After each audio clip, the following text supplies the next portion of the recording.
discutir, debatir lo que a ti, lo que a mí nos pueda interesar. Son muchas voces unidas en una, nadie te viene a callar. Hola a todos, bienvenidos, ya estamos subidos en el andén de Blue Radio, como ustedes saben, para que no atropellen la opinión. Gracias por acompañarnos en esta noche a través de Blue Radio, de BlueRadio.com, también a través de Blue App, nuestra aplicación que puedes descargar en todas las tiendas móviles, y también a quienes nos siguen en el Facebook Live de los domingos y en Noticias Caracol ahora en YouTube. Empezamos estos minutos del andén hablando de una decisión que le interesa a los jóvenes, pero también a toda la población en Colombia. Algunos consideran que son 3 millones de trabajadores los que en el país tienen contratos por prestación de servicios, y para ellos de alguna u otra manera les tocará este fallo del Consejo de Estado, el fallo que definió 3 reglas de juego, que ya vamos a hablar en estos segundos, 3 reglas de juego para tratar de establecer mejores condiciones para la forma de contratar. Vamos a hablar de ese tema con el magistrado Rafael Suárez, que es el presidente de la sección segunda del Consejo de Estado, que nos va a intentar explicar un poco este fallo del que han surgido muchas dudas en las últimas horas. Magistrado, bienvenido a Blue Radio, al andén de Blue Radio, bienvenido, ¿cómo van las cosas? Muchas gracias, Ricardo, muy amable, un saludo para la audiencia de Blue Radio, cordial saludo. Bueno, magistrado, en síntesis, para que empecemos por ahí, por el inicio, ¿cuál fue la decisión que tomó el Consejo de Estado en este sentido, en la demanda que presenta doña Gloria Luz Manco, y qué efectos va a tener, para empezar hablando de esto? Correcto, se unificaron 3 puntos en derecho. Sí. El primer interrogante que se trata de dilucidar es el relacionado con el concepto de término estrictamente necesario. El artículo 32, numeral 3 de la Ley 80, faculta y permite la celebración de contratos de prestación de servicios por el término estrictamente necesario. Ese término no había sido definido por el legislador, no había sido definido por la jurisprudencia. Para unos términos estrictamente necesarios era 6 meses, para otro 1 año, para otros 5 años. Era necesario unificar este aspecto para garantizar el derecho a la igualdad y la seguridad jurídica y la confianza legítima en las instituciones. Sí. ¿Qué se dijo con relación a este tema del término estrictamente necesario? Que era el previsto en los estudios previos de conformidad con el principio de planeación y materializado en el contenido del contrato. Primera regla. Segunda regla, hace referencia al término en que se ha entendido que ha existido solución de continuidad en la prestación del servicio. ¿Qué es la solución de continuidad? Es la interrupción en la relación. Básicamente, este tema que estudió la sala se fundamenta en un principio constitucional. Ese principio constitucional está desarrollado en el artículo 53 de la Carta y habla de la primacía de la realidad sobre las formas establecidas por los sujetos de la relación laboral. Lo que se quiere evitar es que se utilicen figuras como el contrato de prestación de servicios para encubrir relaciones laborales en desmedro de los derechos de los trabajadores. La disfraza. Allí se disfrace. Sí, exacto, que se disfrace la relación contractual para que se entienda que es una relación laboral. Sobre el particular había diferentes tesis. Había una tesis radical que decía, no, basta un día para entender que hubo rompimiento de la relación. Es decir, que yo termino el contrato hoy y mañana ya puedo estar renovándolo. Entonces ahí se decía, hay solución de continuidad, hay un rompimiento. Había otro término que tenía una referencia normativa en los decretos 1042 y 1045 del 78, que era el término de 15 días. Entonces se decía, si pasan más de 15 días, si pasan menos de 15 días, es la misma relación laboral. El Consejo de Estado, sección segunda, con una posición mucho más garantista, precisó un término de 30 días. El mismo término que está utilizando la Corte Suprema de Justicia. Esto para garantizar el derecho a la igualdad, que es un término mucho más garantista. Sí. En este momento muchas de las demandas contenciosas que están en el Consejo de Estado se está controvirtiendo esa situación.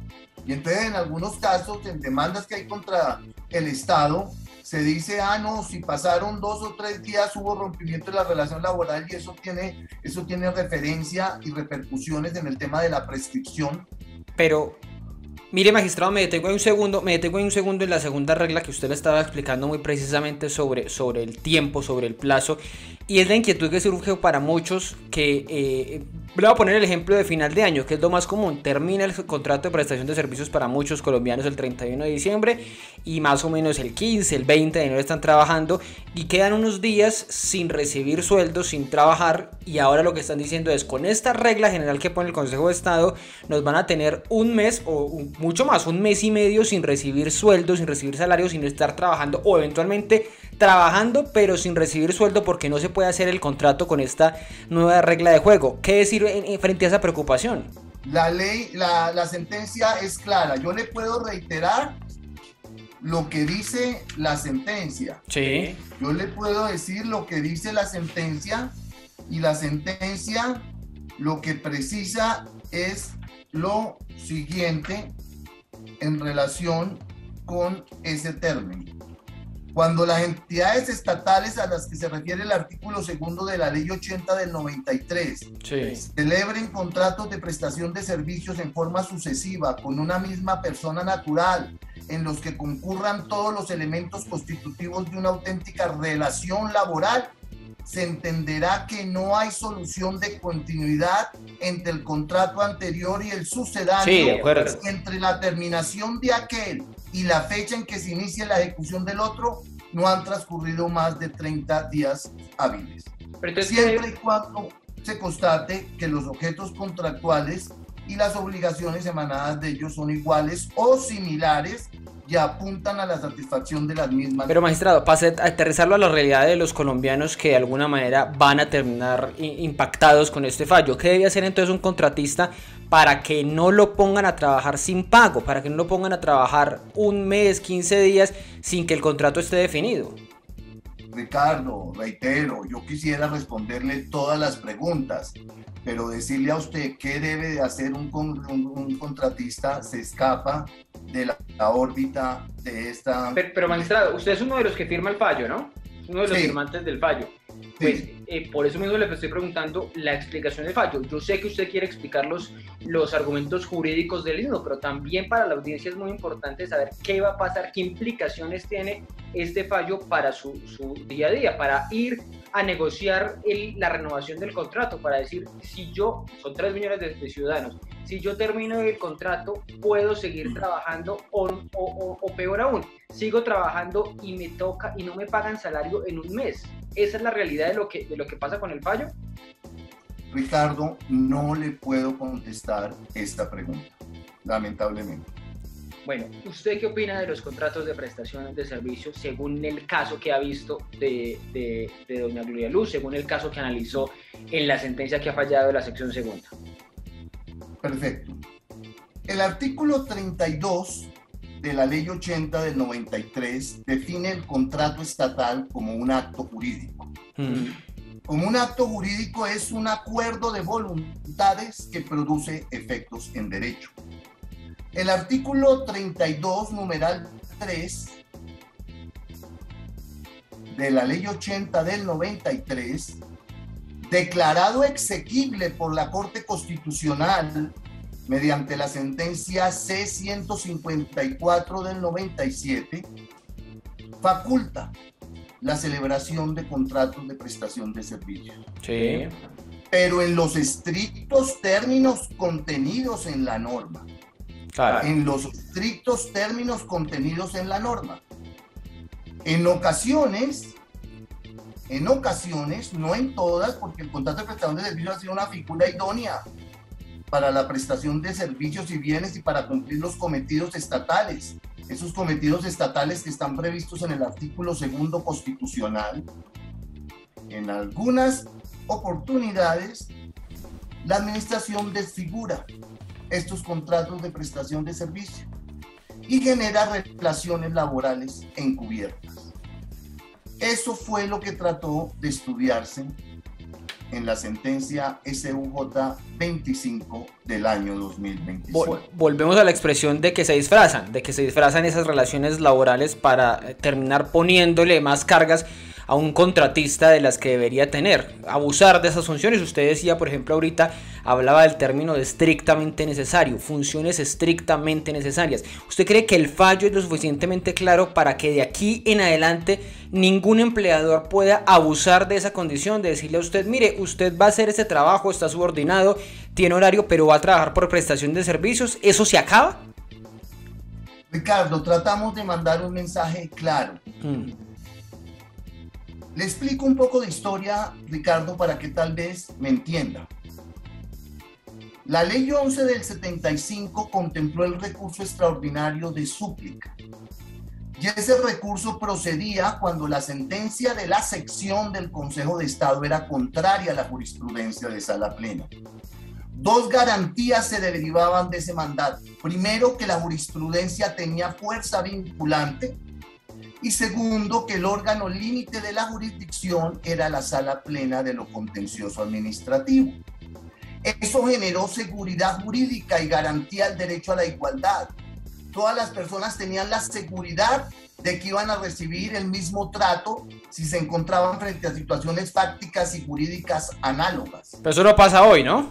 Eso no pasa hoy. La gente, 3 millones de ciudadanos por prestación de servicios, no sé cuántos contratos no están cumpliendo las condiciones que están en ley. Es que magistrado, ustedes hablan desde la ley, pero no sé si no están aterrizando a la realidad de los ciudadanos. Si los ciudadanos están viviendo una realidad muy complicada, que es que los contrata el empleador, abusa de ellos, y por eso le quiero precisar, el fallo, ¿usted cree que es una garantía? El trabajador va a poder decirle al empleador, mire, con este fallo ya me respaldo de que usted no abuse de esa condición, ¿o eso no va a pasar así? Varias precisiones frente a sus preguntas. La primera precisión es que nosotros fallamos conforme a derecho. Sí, claro. Casos reales, casos fácticos. Porque, sí, básicamente eso. Nosotros fallamos casos reales, casos de la vida real. Segundo, que esta sentencia va a tener un efecto, esa es la intención del legislador. Claro. Desde la ley 1437 de 2011, pasando por la ley 2080 de 2021, se establecieron diferentes mecanismos para darle fuerza vinculante a la jurisprudencia. Los establecidos en los artículos 10, 102, 257, 269, 270 y 271. ¿Y qué busca darle fuerza vinculante a la jurisprudencia? Garantizar el derecho a la igualdad, garantizar la certeza jurídica, la seguridad jurídica, el principio de confianza legítima, que todos tengamos reglas claras de juego, que la administración sepa lo que puede hacer, que el empleado o el contratista sepa cuáles son sus derechos. Eso es lo que busca una sentencia de unificación en estos casos, Ricardo. Sí, magistrado, ¿usted alguna vez ha trabajado o algún familiar suyo le ha contado del trabajo por prestación de servicios teniendo que cumplir condiciones del contrato laboral? Es decir, que estén abusando de esa persona. Se lo pongo en el caso de los médicos, que pasa mucho. Se lo pongo en el caso de los trabajadores estatales. Tienen correo, tienen computador, tienen todo y aún así están bajo esa condición. ¿Usted alguna vez ha estado bajo esa condición? Hace mucho tiempo, por allá mi hermana fue contratista, pero hace muchas décadas. Sí. Ella era odontóloga.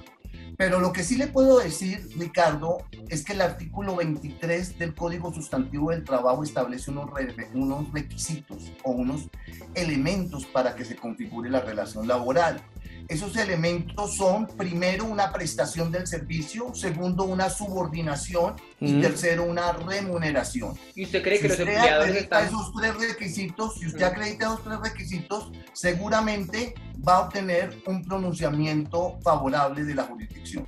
¿Pero usted cree que los empleadores, todos en el país, están actualmente cumpliendo con ese artículo del Código Sustantivo del Trabajo?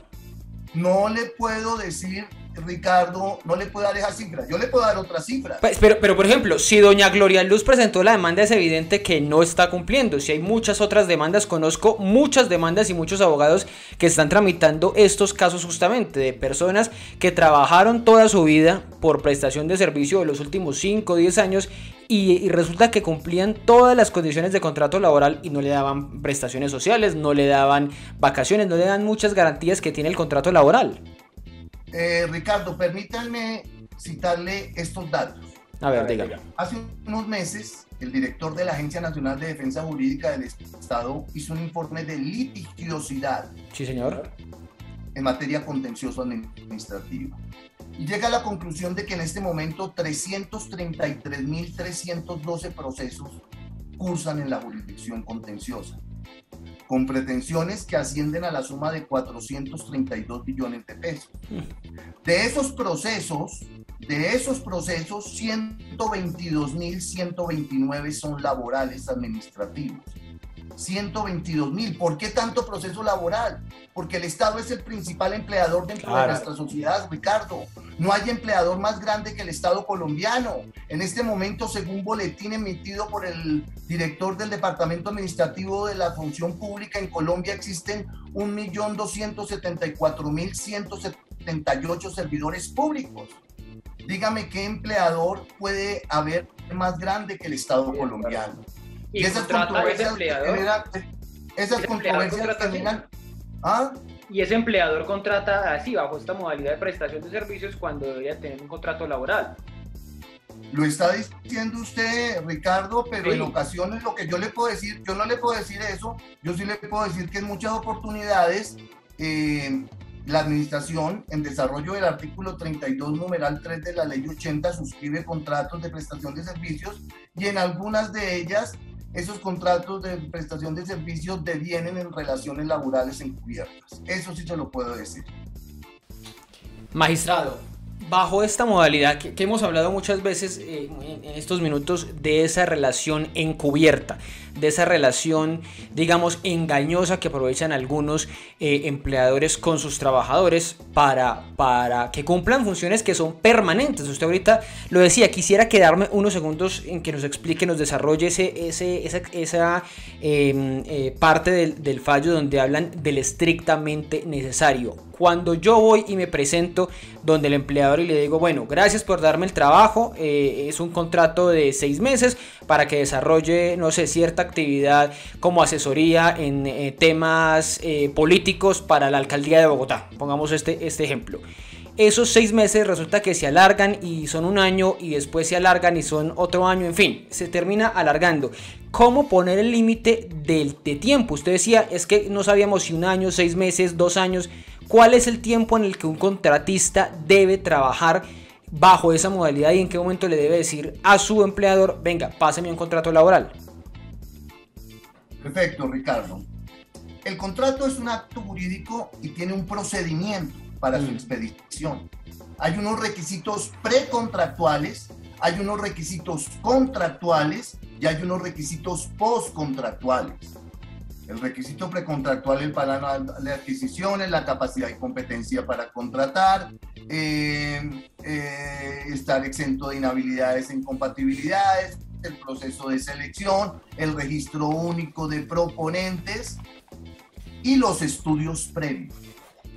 Allí en esos estudios previos la administración debe hacer, valga la redundancia, un estudio sobre sus reales necesidades. Esto tiene que estar soportado. La actuación de la administración hay veces es reglada, hay veces es discrecional y hay veces es discrecional en términos medios. Una declaratoria de insubsistencia de un nombramiento es un acto discrecional. La actuación en materia contractual es una actuación reglada, debe someterse a la Constitución y a la ley.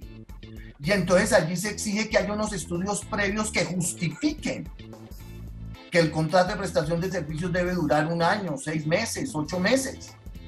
Tiene que haber esos estudios previos y esos estudios previos van en armonía con todas las cláusulas del contrato estatal. Pero doctor Suárez, si el fallo del Consejo de Estado sigue diciendo que hay que basarse en estos estudios y si lo que usted plantea es que se sigan basando en estos estudios de las mismas entidades, pues va a seguir ocurriendo el abuso que ocurre de parte del Estado, que usted mismo dice que es el principal empleador. Va a seguir sacando excusas para seguir contratando a la gente a través de prestación de servicios cuando es un contrato laboral, ¿no cree? Los actos jurídicos tienen varios elementos. Tiene un elemento causal, un elemento subjetivo, un elemento teleológico, un elemento formal y un elemento objetivo. Dentro del elemento objetivo, dentro del elemento causal, están los fundamentos de hecho y de derecho que me llevan a expedir el acto. Tanto el acto administrativo como el contrato. El acto administrativo como el contrato tienen unos fundamentos de hecho y de derecho. Y lo lógico, lo que todos queremos, lo que todos esperamos, es que esos elementos estén conforme a derecho. Si no lo hacen, para ello la jurisdicción de lo contrato administrativo puede nulitar actos, nulitar contratos. Cuando los fundamentos de hecho y de derecho del acto no son reales, no son ciertos, se configura un vicio que se denomina falsa motivación. Doctor Suárez, ustedes hablaron con empleados, aparte de doña Gloria Luz, con empleados que estén bajo esta modalidad de prestación de servicios antes de emitir el fallo. Se lo pregunto porque ustedes plantean unas condiciones que terminan siendo más adversas para todos ellos. Ejemplo de ello es la espera de más de 30 días o de 30 días hábiles. ¿Ustedes hablaron con empleados? Nosotros no hablamos con empleados porque no podemos hablar con empleados, pero lo que sí le puedo señalar es que estudiamos toda la jurisprudencia del Consejo de Estado que se ha emitido desde la década de los 80 hasta ahora y de la Corte Constitucional frente a casos concretos en aras de establecer unas reglas claras de unificación que garanticen los derechos de los trabajadores y la facultad de otro lado cuando haya lugar de la administración para suscribir contratos de prestación de servicios. Pero si no hablaron con los trabajadores, ¿no cree que fallaron entonces allá lejísimos, basados en unos artículos, en unos códigos y no basados en la realidad del ciudadano que se va a quedar, como le repito, un mes y medio sin recibir salario al año entre renovación de un contrato y otro, o mucho más si son contratos de menos de un año, por esta regla que crearon de un mes y medio sin renovar contratos? Ricardo, nosotros no tenemos facultado hablar con empleados. Nosotros como servidores públicos no podemos hacer nada. Solamente aquello que diga la Constitución, la ley y el reglamento. Y nosotros nos sometemos a lo que dice la Constitución, la ley y el reglamento. Lo que sí miramos son casos análogos que se han dado durante toda la historia, que son casos concretos. Esa es la realidad del país. La realidad del país se encuentra condensada en fallos de la jurisdicción de lo contencioso administrativo. Pero terminaron creando una regla que va en detrimento de los trabajadores, de esos 3 millones de trabajadores por prestación de servicios que no pueden ahora renovar su contrato al mismo tiempo por esta excusa de la continuidad. Reitero, Ricardo, no me quiero meter en ese debate, no me puedo meter en ese debate. Magistrado, pero se metieron ustedes en el debate al emitir la regla general, o esta no es una regla general para todos los trabajadores. Usted dice que es una regla. Por eso, ustedes se metieron en el debate al definir la condición de los trabajadores. Mire, doctor Suárez, tengo muchos mensajes de amigos, de conocidos, de ciudadanos del común que a través de las redes sociales dicen: entonces yo voy a tener que quedar todo el mes de enero y unos días de febrero sin contrato por cuenta de esta norma. Ricardo, el punto está en el acatamiento de lo que dice la Constitución, lo que dice la ley. Un juez contencioso falla conforme a derecho, conforme a las reglas claras de derecho. Ese es el marco, esa es la camisa de fuerza, Ricardo, y eso es lo importante que tengan en cuenta. Este pronunciamiento favorece y establece reglas claras para aquellas personas que llevan vinculadas mucho tiempo a la administración y no se le han reconocido prestaciones sociales y ha existido una continuidad. Magistrado, Establece reglas claras de juego para ellos. ¿Usted cree? Establece reglas claras de juego para la administración, que la administración sepa qué puedo hacer y qué no puedo hacer. Ese es el mensaje, esa es la intención que tuvo el Consejo de Estado. ¿Usted cree que el Acueducto de Bogotá, el Ministerio de Salud, el Ministerio del Interior, el Instituto de Bienestar Familiar, en fin, 1000 entidades con este fallo lo que van a decir: bueno, entonces venga, los contrato a todos ustedes, 3 millones de trabajadores, o bueno, en el caso del Estado, 250.000 trabajadores que están por prestación de servicios con la carga laboral que eso significa? ¿O lo que van a hacer es simplemente seguir con la misma condición en la que están ahora de contratarlos por prestación de servicios cuando son un contrato laboral, pero con la regla de que no los pueden contratar al tiempo, sino con una espera de un mes y medio? ¿Qué cree que van a hacer ahora las entidades del Estado teniendo que esto va a crearles una carga presupuestal grandísima? Ricardo, la pregunta no se la puedo contestar por lo que hemos dicho. Yo puedo hablar del fallo, no de las interpretaciones de casos particulares y concretos que posteriormente pueden ser sometidos a debate. Pero no le hablo de un caso particular, estoy hablando de los efectos que tiene un fallo como el de ustedes. O ustedes como magistrados emiten un fallo y no responden por los efectos, las implicaciones que puedan tener en ese fallo. Claro que el Estado responde, claro que responde. Ahí el ordenamiento jurídico establece una clara división de poderes. Está una rama legislativa, una rama ejecutiva y una rama judicial. La respuesta que yo le estoy dando a usted es la respuesta que da la rama judicial. Ya cómo se ejecuten estos contratos de prestación de servicios, ya la interpretación que la administración le dé, eso es función del Ejecutivo. Y ya si se implica que es necesario tomar un papel activo, que el legislador tome un papel activo, es función del Congreso. Pero en un Estado de Derecho las ramas del poder público están claramente diferenciadas y por eso, Ricardo, no le puedo responder su pregunta. Claro, magistrado, pero lo que le digo a hoy, ustedes están creando un precedente con este fallo que tiene que ver con las relaciones laborales, un precedente que va a afectar los sueldos, los salarios que reciben los funcionarios o las personas que trabajan por prestación de servicios. Se lo vuelvo a preguntar entonces de esta manera, magistrado. Una persona que está en estos momentos trabajando por prestación de servicios en una entidad del Estado, con este fallo se le abre la puerta, se le facilita que demande a esa entidad si le tiene una condición laboral precaria, se lo pongo en los términos de que no le dan prestaciones, no le dan vacaciones, no le dan todos los términos que tiene un trabajador que hace las mismas funciones de él. Ricardo, no le puedo contestar casos concretos. Lo que sí le puedo contestar es de conformidad con el preámbulo, el artículo 13, el artículo 25, el artículo 122 de la Constitución Política, el artículo 53 de la Constitución Política, el artículo 1 del decreto 2400 del 68, el decreto 1950 del 73, la ley 734 prohíben celebrar contratos de prestación de servicios. Pero siguen pasando, se siguen celebrando. ¿No cree usted, y se lo digo con todo el respeto, que es estar muy lejano de la realidad, citar artículos y no ver la realidad de los ciudadanos que no van a recibir salario por un mes y medio por cuenta de este fallo?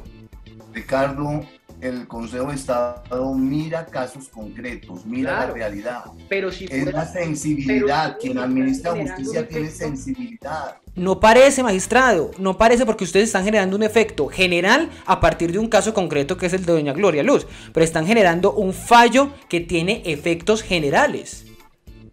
¿Cuántas personas usted ha entrevistado y cada una le da un efecto del fallo?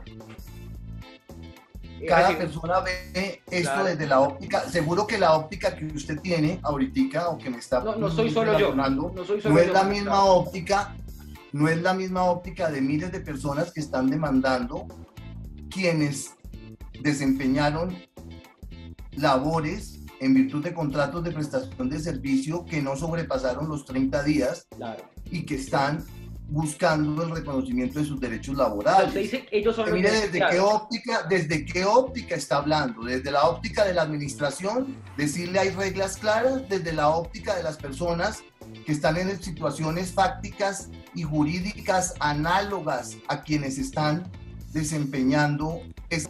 Pero me parece, doctor Suárez, me parece un muy buen punto el que usted da. Entonces este fallo lo que va a hacer es beneficiar a quienes estén haciendo reclamaciones por esas relaciones que tuvieron, que me parece un punto válido. Si yo trabajé en X entidad del Estado y tuve un contrato que se renovaba en menos de 30 días, yo puedo decir ahí hubo continuidad y me gano esos beneficios que estoy reclamando. Es así, ¿no?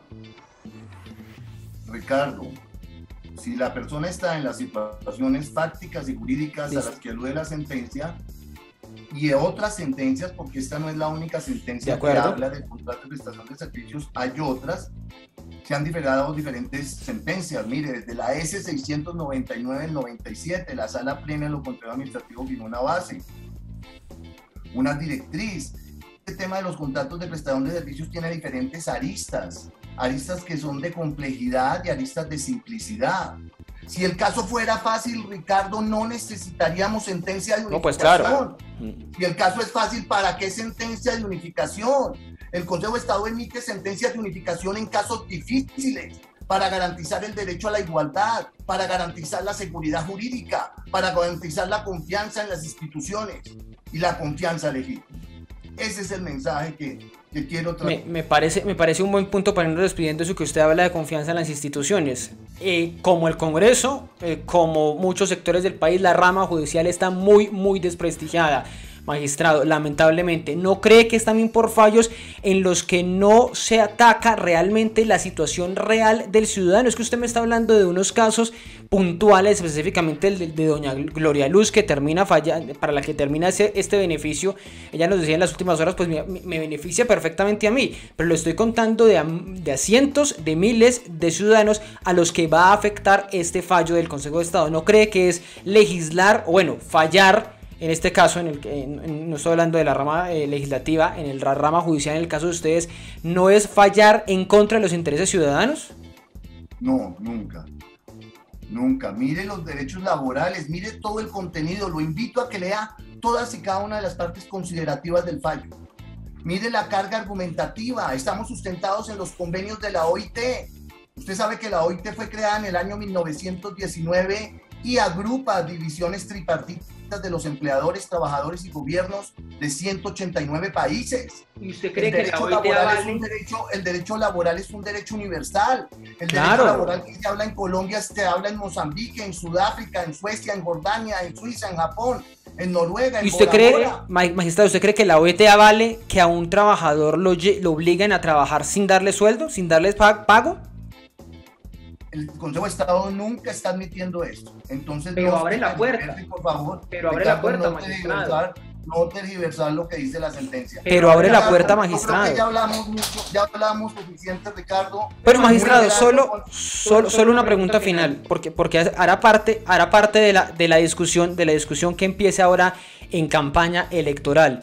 Usted, según lo que analizó en el fallo, en el caso de doña Gloria Luz y lo que ha analizado en esta sentencia unificatoria, ¿cree que es necesario en el país una reforma laboral? Que el próximo gobierno, el próximo Congreso se meta en una reforma laboral para poner reglas más claras a estas relaciones laborales que hay en las entidades del Estado, bueno, y en 3 millones de relaciones que hay.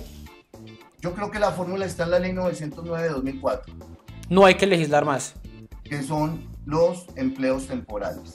Sí. La administración tiene necesidades temporales, acudir a esa figura. Si no abusar de ella, ¿no? Que esa es la otra discusión.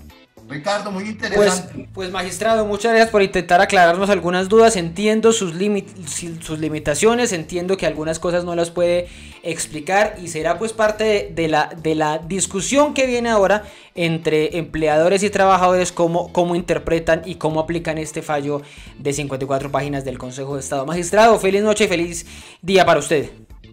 Ricardo, que esté muy bien. Buena noche a la teleaudiencia, gracias.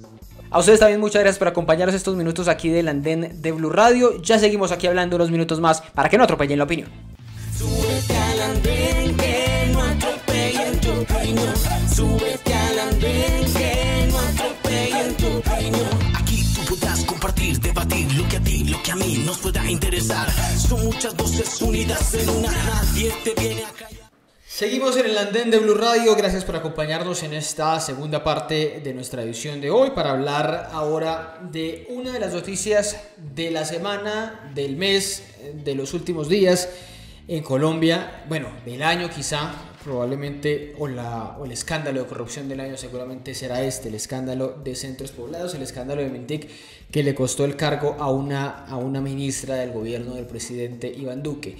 Pero por supuesto no es el único escándalo que ha vivido, el escándalo de corrupción que ha vivido el país, ni ese es el único gobierno que ha vivido un escándalo de corrupción. Hemos hablado de escándalos carruseles de la contratación aquí en Bogotá, hay un escándalo de corrupción real recientemente en Bucaramanga, en Santander, Odebrecht, Reficar, el robo a Córdoba, el cartel de la hemofilia, el cartel de la droga, en fin, eso ya es casi parte de la costumbre y esos bautizos que le ponemos desde los medios de comunicación pues terminan siendo parte de ese paisaje con el que vivimos en el país de los escándalos de corrupción. Y para tratar de enfrentar esos escándalos, el país votó una consulta anticorrupción pensando en que de pronto podía ser la solución para tratar de frenar esos escándalos. 7 mandatos, algunos de ellos ya han sido aprobados en el Congreso, pero que no tuvieron éxito, por lo menos en la votación que se esperaba, en el umbral necesario para que se volviera ley automáticamente a través de ese referendo. Vamos a hablar un poco de los escándalos de corrupción recientes y si sirve de alguna consulta anticorrupción, si valdría la pena repetir un ejercicio de esos o qué hay que hacer para enfrentar estos escándalos de corrupción. Y para eso ya están subidos aquí en el andén de Blue Radio, ustedes los ven, ya los van a escuchar Laura Medina, Santiago Rincón y Sebastián Zapata, que se suben esta noche al andén. Y empiezo preguntándole a Sebastián sobre esa comparación, esa realidad de que vivimos aún escándalos de corrupción, pero pasamos o vivimos una consulta anticorrupción tratando de solucionar eso. ¿Sirvió o no sirvió? ¿Qué hay que hacer de ahora en adelante? Ricardo, buenas noches a mis compañeros de panel, a todas las personas que nos están escuchando. Sobre el tema de la consulta, pues Ricardo, 5 de los 7 puntos de la consulta ya estaban dentro de la normatividad nacional. Usted mire, entonces eso lo tenía que mirar. Ley 80, la ley 190 del 95, la 1474, o sea, dentro del marco legislativo nacional ya estaba. Por ejemplo, el tema de pliegos tipo ya estaba en el sector transporte. Obviamente que después de la consulta sí se amplió a otros sectores, como hace poco se amplió a deporte, salud, etcétera. Pero pues de que 310.000 millones valió la consulta. Y sirvió más bien como un trampolín político.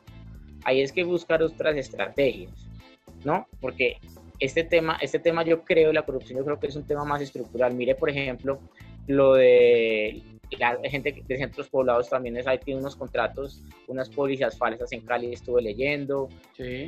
Es un tema ya estructural que va de La Guajira a Leticia, de Arauca a Nariño. Entonces yo creo que la consulta para poco nada sirvió, para la alcaldía de Claudia, para la campaña, pero eso fue una consulta sin sabor, que nos costó mucha plata. Otros mecanismos se podían utilizar. Entonces vuelvo y repito, de los 5 puntos, de los 7 puntos, 5 ya están en la normatividad. Los únicos que no estaban, si no estoy mal, era el límite de los 3 periodos en las corporaciones públicas, que eso no garantiza la corrupción. Eso no tiene, o sea, no es una condición sine qua non. No es por más periodos que esté un congresista o un concejal va a ser más corrupto. Puede robar en el primer periodo como puede robar en el cuarto periodo. O sea, sí. Eso no es una condición. Y lo otro es congelar el tema de los salarios. Pues eso ya es un tema de índole constitucional, eso por esa consulta no se podía hacer, Claudia lo sabía, todos lo sabían. Pero pues la corrupción sí es un tema neurálgico en el país, o sea, no, la cifra exacta de cuánto se pierde anual, hay estudios que dicen 50 billones, 30 billones, pues no lo hay exactamente, porque ni siquiera sabemos cuánto se roba. Pero lo que sí sabemos que es un tema neurálgico que desangra los erarios públicos, desde las alcaldías, las gobernaciones, los entes nacionales, y están involucrados, es un red entramado demasiado grande. Bueno, y hay otra cosa, no solamente tienen que mirar el sector público, el sector privado también, porque todo esto es un entramado donde conviven el sector público, los políticos, los administradores públicos, con los constructores y los privados también. Pues el escándalo de Mintic fue unos privados defraudando al Estado de alguna manera, se aliaron para eso. Yo creo que es una óptica que se tiene que abrir, no solamente tenemos que mirar al ministro, al secretario, al director, sino también hay que mirar esos entramados de corrupción privados, que muchas veces son transnacionales. Es que mire como este tema de centros poblados, como se estaba viendo estructurado. Se robaron el anticipo y a los días ya estaban en Estados Unidos. Exacto. Ya es una cosa y obviamente hay gente falta ver quién estuvo en el ministerio, qué más políticos estuvieron, pero el que chimbió, digámoslo así, la póliza fueron los privados. Escucho ahora a Laura porque sí, se ha abierto aquí una discusión sobre que viene la Mintic política y seguramente vendrá otro escándalo y la corrupción por cuenta de esto vuelve a ponerse entre las preocupaciones de los ciudadanos. Con ese precedente, ¿sirvió de algo que saliéramos a votar, que 11 millones de personas votáramos en contra supuestamente de la corrupción? Laura, la escucho. Un gusto saludarte, Ricardo, y a todos los oyentes del Andén. Pues no sirvió para que nos gastáramos 310.000 millones, le hiciéramos campaña a una persona que en este momento está de alcalde de Bogotá y que aparte de todo dijo que ella iba a luchar contra la corrupción. Si fuera así, entonces, ¿por qué no cumplió con su primera propuesta, que era supuestamente nombrar por meritocracia? Vámonos uno a uno en las entidades, vámonos uno a uno en las alcaldías locales de Bogotá y veamos cuáles son por meritocracia y cuáles eran los amigos de ella.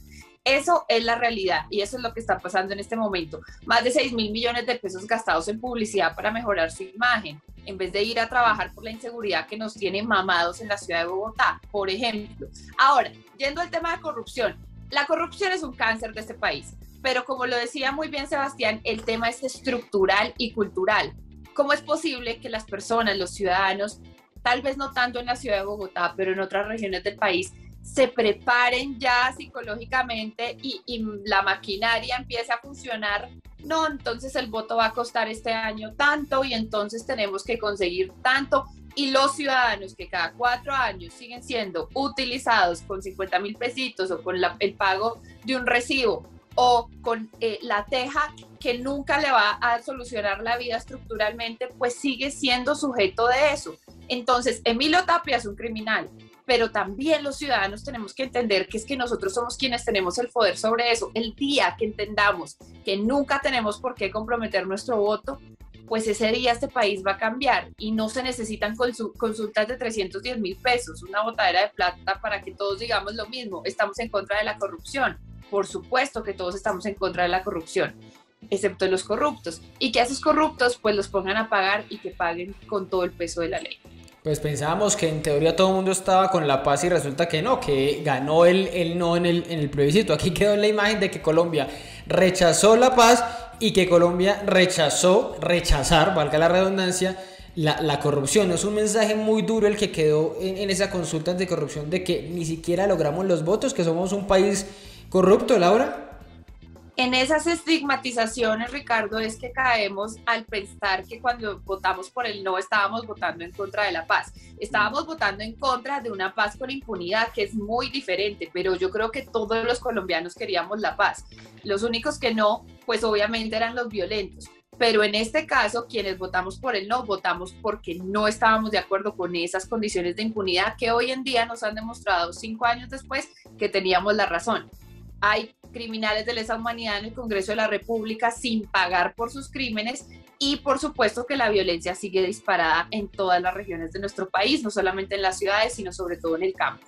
En el tema de la corrupción, no creo que el mensaje haya sido que el país le encanta la corrupción y que seamos un Estado corrupto. El mensaje es que en este momento o en ese momento, cuando se hizo la consulta anticorrupción, yo creo que a los ciudadanos no necesitaban preguntarles si estaban a favor o en contra. Simplemente lo que necesitan es soluciones, no más gastos innecesarios y sobre todo como un preámbulo de campaña. Es que Claudia se abroga esa lucha anticorrupción y vamos a ver cómo está manejando su alcaldía, vamos a ver cómo están manejando los contratos, vamos a ver a quiénes es que están nombrando, vamos a ver cuánta plata están malgastando, o es que acaso no nos acordamos de esta denuncia del concejal Rubén Torrado de la U, en donde nos muestra cómo se gastan más de 594 millones en afiches que dicen que el uribismo es una porquería. Para eso es que está utilizando nuestros impuestos. Eso es corrupción. Utilice los impuestos para lo que es, para ponernos policías, para ponernos pie de fuerza, para cuidar la ciudadanía, para que tengamos unas buenas vías, para que tengamos tranquilidad, pero no, ella se los gasta en afiches para hacer política. Eso también es corrupción. Yo creo que eso es corrupción, Ricardo. Es una buena discusión la que usted habría. Bueno, en esto último quizá sí, pero el tema de la meritocracia es un tema que si quiere tocamos ahora unos segunditos sobre la meritocracia aquí en Bogotá, pues que se vuelve tema de la alcaldía de Bogotá porque justamente su alcaldesa, ustedes lo han dicho, era la promotora de esa consulta anticorrupción. Escucho a Santiago. Ya lo hemos dicho aquí en el programa, de plataforma de talento no palanca. Los concejales metían. Lo hablamos la vez pasada y le digo que tengo evidencias de que talento no palanca sí funciona en algunos casos, pero si quiere lo hablamos ahorita para escuchar a Santiago. Funcionó la consulta anticorrupción porque es que venimos en este escándalo, nos advertía ahorita Laura de Emilio Tapia que otra vez vuelve a delinquir, es un reincidente, no en un delito de un celular, un delito de robarse una empanada o algo así, no, es un reincidente de miles de millones de pesos. ¿Y por qué sigue robando? No sirve de nada esos ejercidos ciudadanos? Buenas noches, Ricardo, a mis compañeros de panel, a Laura, a Sebastián, gran seguidor de ellos en redes sociales, y me alegra compartir con ustedes. Pues lo primero es que la consulta anticorrupción, y pues suena algo bastante obvio, pero pues no sirvió pues porque básicamente no se aprobó. Recuerdo yo que en el momento en que se hizo la votación, mucha gente salió de pronto, yo diría, por no decirlo menos, un poco ingenuo, a decir que los políticos de este país iban a tomar esos 11 millones y pico de votos como un mandato ciudadano. Eso aquí no pasa, eso aquí en este país no pasa. Si la consulta no obtenía los votos y no lograba pues ser obligatoria, pues los congresistas no la iban a sacar por voluntad propia, y el gobierno, como se comprometió el presidente Iván Duque, mentirosamente pues tampoco lo iba a apoyar. Ahora ellos salen con el cuento facilista que dicen, no, es que aquí hay división de poderes y el presidente Duque no aprueba las leyes, claro, pero el presidente Duque pues ya tiene su maquinaria bien aceitada en el Congreso. Después del año de haber prometido que no iba a dar puestos, pues le tocó darle el puestico a Cambio Radical, le tocó darle el Ministerio de Trabajo a la U, a los conservadores pues los tiene desde el comienzo, pero para tenerlos más contentos le dio la Cancillería a Marta Lucía, y entonces lo que el presidente tenga voluntad política de pasar en el Congreso lo puede pasar, y eso quedó demostrado con la reforma tributaria pupitreada que nos acabaron de meter hace poco, y eso también demuestra que poco le importan a los políticos los mandatos ciudadanos. Estoy seguro que eso va a cambiar en 2022 con gente valiosa de todos los partidos que ojalá que llegue al Congreso, por ejemplo, como Laura, y que ojalá yo pueda escucharla ahorita más adelante. Es que la vi muy enfática hablando de la alcaldía de Claudia, y claro que hay muchos cuestionamientos, pero no vi que mencionara mucho lo de Mintic, que es precisamente de un ministerio del gobierno al que ella apoya. Entonces, bueno, para volver a la pregunta, la consulta anticorrupción pues no funcionó mucho porque no se aprobó y por voluntad política los congresistas no lo iban a hacer. Vuelvo y recapitulo, pues Duque no tuvo la voluntad política como lo prometió de sacar adelante los mandatos, así como también sale a hacer show con el acuerdo de Escazú, y no lo pasó. ¿Los 7 mandatos servían de algo? ¿Ayudaban en algo? No, con todo y que yo apoyé la consulta anticorrupción, creo que era un mecanismo válido, y en eso estoy de acuerdo con Sebastián, de pronto mucho más desde lo simbólico, creo que algunos no. Por ejemplo, estoy de acuerdo con Sebastián en que, por ejemplo, lo de limitar los 3 periodos, pues más allá de algo simbólico, de que no nos gusta ver a los Gerlein en el Congreso, pues no creo que estuviera tan relacionada. Lo de los pliegos tipo, pues sí hubiera sido interesante, el mismo Sebastián lo dijo, que estaba en el sector transporte, sí hubiera sido interesante ampliarlo. Ahorita estamos hablando de algo que se llama documentos tipo, que ni siquiera es para que se centre solo en el tema de los pliegos de condiciones, sino en todo el proceso desde los estudios previos.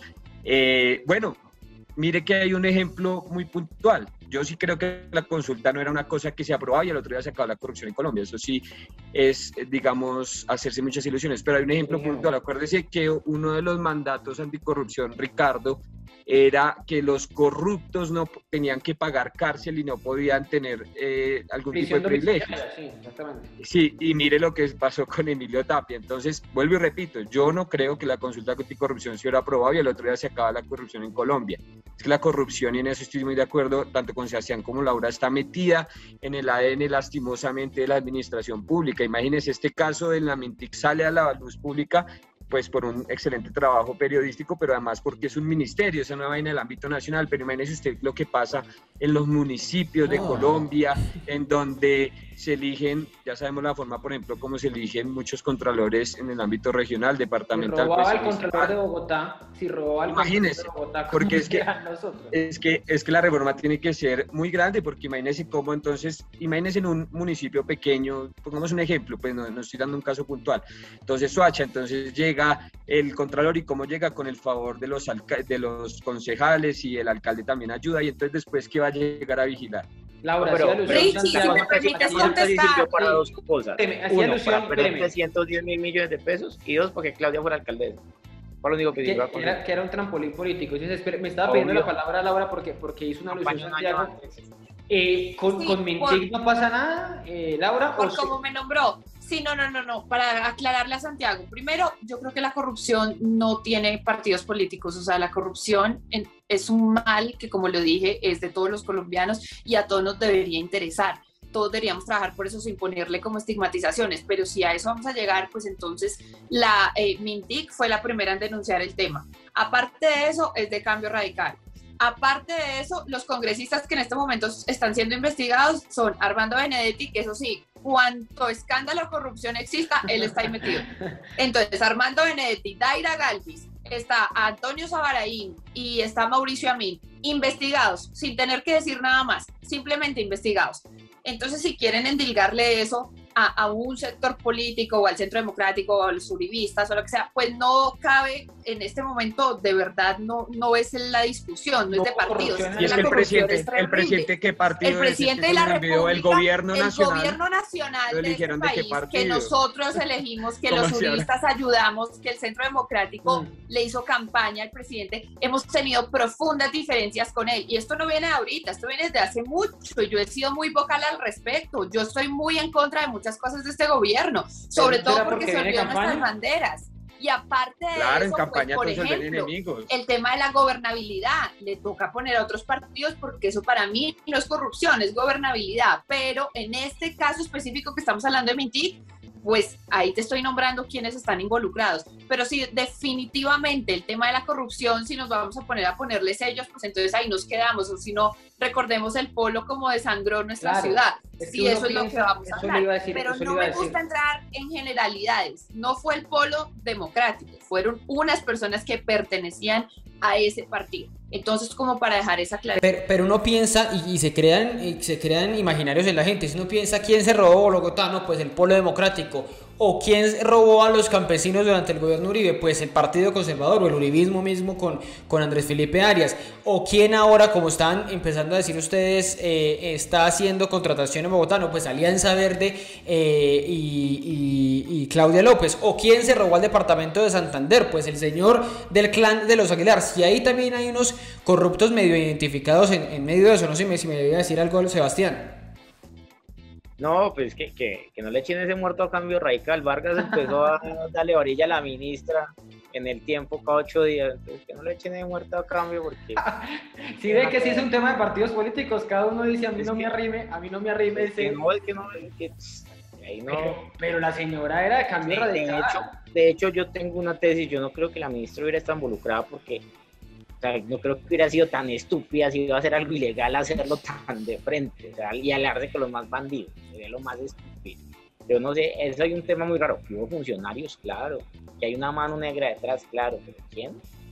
Sí, pero también se dice que la corrupción a veces es por acción o por omisión, y pues la señora pues no hizo lo que debía hacer, y la señora misma dijo, para lo que dice Laura, que ella no es de cambio radical. Aquí nos dijo que ella la eligieron, hoy es cuota de los colombianos, que no es cuota de ningún partido político, así que ella llegó más que todo por la cercanía con el presidente. Me quiero quedar en estos minutos finales para escucharlos. Bueno, estaban 7 puntos, 7 propuestas que ustedes han coincidido quizá diciendo que no fueron tan útiles, que no sirven de nada, pero quiero escucharlos cada uno unos 30 segundos, un minuto, que me diga qué idea se les ocurre, porque creo que el ejercicio aquí siempre termina siendo, o que debe ser propositivo, y pensando en la campaña del otro año, en propuestas, en ideas para salir de la corrupción, para castigar más a los corruptos, para que no reincidan. Santiago ya estaba mencionando lo de la casa por cárcel, abolir completamente esa posibilidad que ya está en la consulta. ¿Qué se les ocurre que pueden hacer los candidatos presidenciales, los candidatos al Congreso? Bueno, aquí tenemos una recién lanzada candidata al Congreso que es Laura. ¿Qué se les ocurre para eso, para tratar de persuadir a los corruptos? Empiezo escuchando justamente a Laura. Richie, yo creo que no hay que tratar a los corruptos porque si ya son corruptos eso es una enfermedad. Lo que creo es que hay que tratar es a la ciudadanía. Hay que hacer una gran campaña de pedagogía ciudadana, de valores democráticos, de cómo la gente entienda realmente en todas las regiones de Colombia cómo es que funciona desde lo micro, que ahora estábamos hablando de eso, de las contralorías regionales, de todos los diputados, concejales, todo desde lo más pequeño se tiene que empezar a tratar, porque por supuesto vemos como casos tan magnos como del tema de Mintic, que explota y que se convierte en uno de tantos casos de corrupción, pues entonces ahí sí como que le paramos bolas, pero la gente no ha entendido el poder que tiene. Por eso es que tengo tantas ganas de llegar al Congreso de la República, para que vean que sí se puede llegar sin comprar un voto, sin comprometer sus principios, sin necesidad de prometer lo que no se va a cumplir,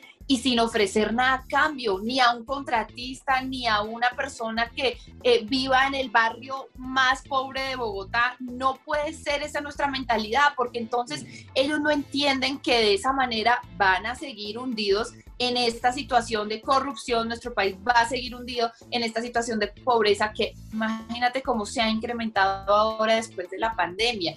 Yo entiendo que hay mucha necesidad, pero la solución no es que en cada momento electoral le vayan a dar pañitos de agua tibia a las personas. Eso no es la solución, son soluciones estructurales y que la gente entienda el poder que tiene su voto. Una persona de Sucre me decía, yo definitivamente sí, en algún momento entregué mi voto pues porque me entregaron algo a cambio, y hoy en día entiendo que llevo más de 12 años viviendo en las mismas condiciones que vivía en ese momento. Entonces eso es algo que debería las nuevas generaciones, que los jóvenes entiendan que tenemos que meternos en la política, ojalá de todas las corrientes políticas, pero que todos tengamos las manos limpias. Eso para mí es lo más importante, que nunca comprometamos nuestros principios, y ojalá muchos jóvenes entiendan que la forma de hacer política es esta, debatiendo, respetando ideas de opinión, y que la persona que en este momento vea el programa y diga, oiga, me gustó lo que esa persona dijo, y me tiene que dar 50.000 pesos, no, me tiene que pagar una teja menos, me tiene que, nada, simplemente voto a conciencia, me gusta como esa persona piensa.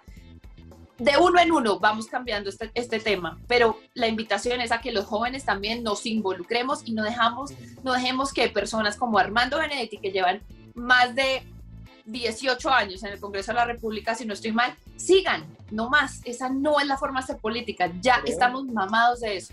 Creo que más es lo de Benedetti. Escucho a Santiago para irnos despidiendo rápidamente, muy concreto, propuestas, ideas para ver si sale algo, si se puede castigar la corrupción o se puede persuadir.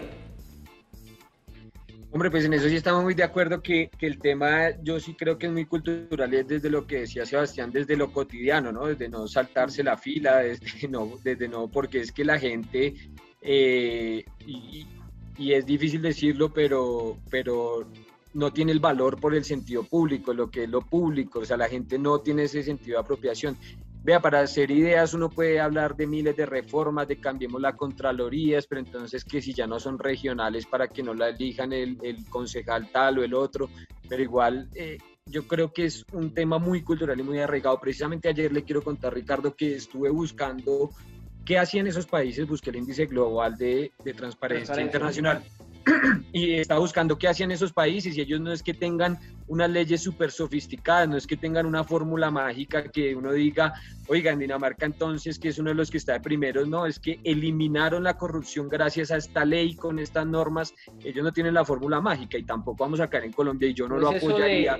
No es eso de mocharle la mano al ladrón, que es eso le iba a decir, eso seguramente eso sería súper efectivo, pero yo jamás estaría dispuesto, por ejemplo, a apoyar una cosa de esas que fuera ya contra los derechos humanos. Entonces yo sí creo, como decía Laura, estas elecciones que vienen es precisamente para que podamos tomar conciencia, para que de verdad la gente, conozco gente, me decía, como Laura me hizo acordar mucho de un ejemplo, una persona que dice, yo lo conocí en Ciudad Bolívar, y dice, yo durante los 20 años que he votado siempre, me lo decía sinceramente, yo siempre he vendido mi voto.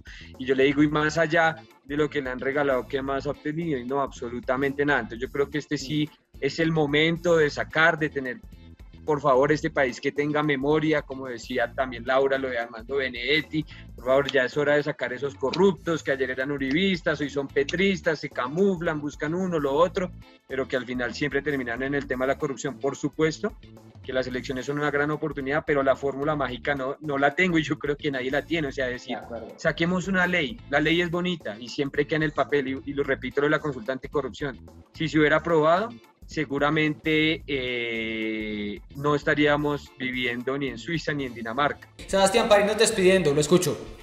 Ricardo, hay cosas puntuales, por ejemplo, a mí el tema de la extinción de dominio para los corruptos públicos y privados es muy buena, porque encima ellos roban por plata, pero les duele, sí.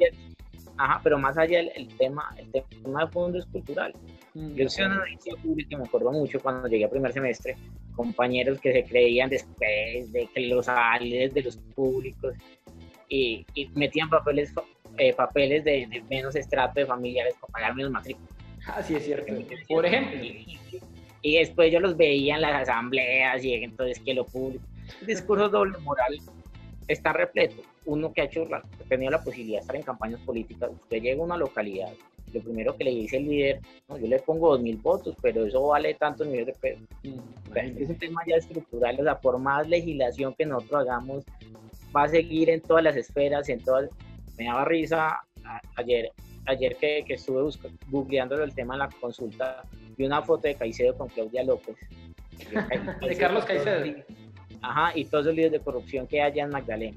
Sí, entonces uno dice, también hay que cogerle un tema cultural del valor de lo público, el sentido de lo público, y no por vainas de pragmatismo político en estrategia electoral, sino efectivamente un cambio educativo y cultural que la gente diga, es que esos impuestos los pagamos nosotros, para la salud de nuestros papás. Entonces, por más legislación que uno haga, el tema ya es cultural desde todas las clases sociales, desde el tema público, desde el tema privado, etcétera. Ponen el chip de la gente. Me alza la mano ahí Santiago para irnos despidiendo, ¿me decía? No, 5 segunditos nomás. Yo sí creo, y aquí seguramente yo no soy abogado, seguramente los abogados pues podrán estar en desacuerdo, pero yo sí creo que de las cosas que podría cambiar la ley, y que, porque es que a uno le duele mucho, no sé si caiga incluso en el populismo, pero yo sí creo que hay unos sectores, hombre, que sí deberían tener, yo pienso, un castigo especial, ¿no? Obviamente que se pierda un peso de transporte o de alimentación o de cualquier cosa, pues es un peso público, estoy de acuerdo en eso, ¿sí? Pero es que cuando se roban, por ejemplo, lo del PAI, es que eso es miserable y va uno tras otro y eso sigue y sigue, y en este momento yo lo puedo decir sin ningún temor, que en este momento se están robando el PAI en todo el país, o cuando se roban la plata de las clínicas.